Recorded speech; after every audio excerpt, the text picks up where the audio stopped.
Right, just a brief description of what a leather Goodyear storm welt is, what it does and when we need to replace it.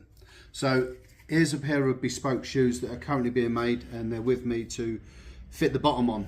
Now the welt itself is this thin bit of leather. We buy it on a huge hank and it comes meters and meters and meters. It has a small groove in it, ready to take the stitches.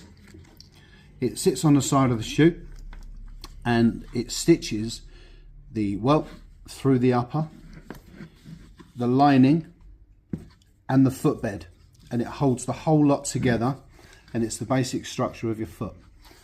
Now when the sole's on,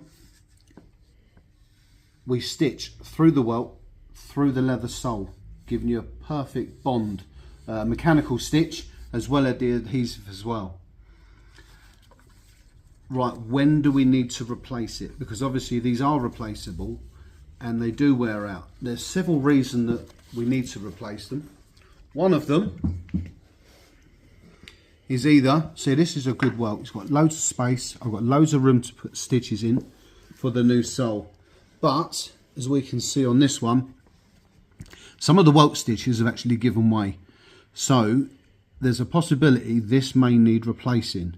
Now I'm not sure if you can see right in there, but where them stitches go in the welt, just there, you can see that the welt itself is fine, the stitch is gone.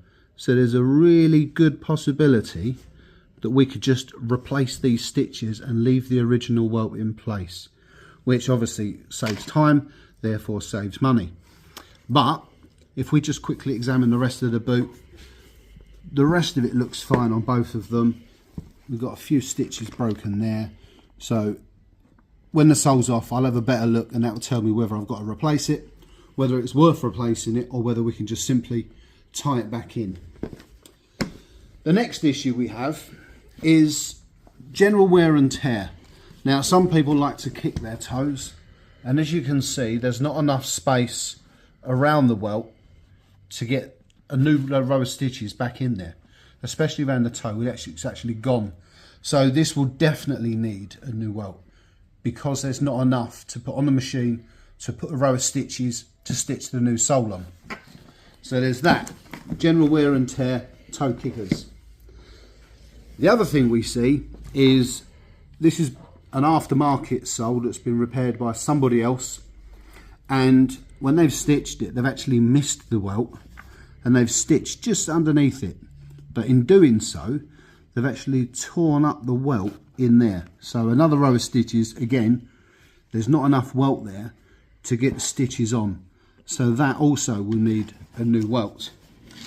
Now if it's got this much welt and you can see the original stitches, generally we can reuse it, but if the toe's worn or if there's damage to the welt, there's a high chance that we're going to need to replace it. Now I hope that makes sense. We don't like changing the welts because we like to keep them original, but they are replaceable and it is a service that we offer.